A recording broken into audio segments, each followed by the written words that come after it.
सुनहरी दौर की कुछ सुनहरी यादें। उस दौर में मास्टर अगर बच्चे को मारता था तो बच्चा घर आकर अपने बाप को नहीं बताता था, और अगर बताता था तो बाप उसे एक और थप्पड़ रसीद कर देता था। बड़े भाई के कपड़े छोटे भाइयों के इस्तेमाल में आते थे और ये कोई मायूब बात नहीं समझी जाती थी।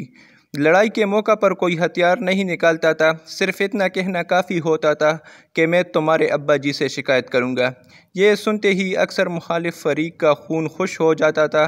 उस वक़्त के अब्बा जी भी कमाल के थे। सुबह सवेरे फ़र्ज के वक़्त कड़कदार आवाज़ में सबको नमाज के लिए उठाया दिया करते थे। बेतलब इबादतें हर घर का मामूल थी। किसी घर में मेहमान आ जाता था तो इर्द गिर्द के हमसाया हसरत भरी निगाहों से इस घर को देखने लगते और फरमाइशें की जाती थी कि मेहमानों को हमारे घर भी लेकर आइए। जिस घर में मेहमान आता था वहाँ पेटी में रखे फ़िनाइल की खुशबू में से बिस्तर निकाले जाते थे। खुश आमदेद और शारों की कढ़ाई वाले तकिए रखे जाते थे।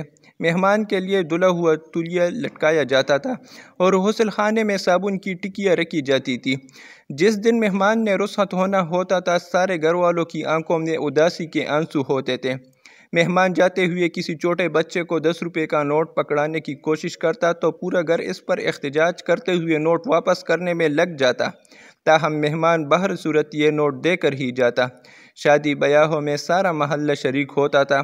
शादी गमी में आने के लिए एक जोड़ा कपड़ों का अलहदा से रखा जाता था जो इसी मौके पर इस्तेमाल में लाया जाया करता था। जिस घर में शादी होती थी उसके मेहमान अक्सर महल्ले के दीगर घरों में ठहराए जाते थे। महल्ले के जिस लड़की की शादी होती थी बाद में पूरा महल्ला बारी बारी मियाँ बीवी की दावत करता था। कभी भी किसी ने अपना कीदा किसी पर थूपने की कोशिश नहीं की। कभी काफिर काफिर के नारे नहीं लगी। सबका रोना हंसना साझा था, सबके दुख एक जैसे थे, सब गरीब थे, सब खुशहाल थे। किसी किसी घर में ब्लैक एंड वाइट टीवी हुआ करता था और सारे महल्ले के बच्चे वहीं जाकर ड्रामे देखते थे। दुकानदार को कोटा सिक्का चलाना इस दौर के सबसे बड़ा फ्रॉड तस्वर किया जाता था। सुनहरी दौर की कुछ सुनहरी यादें।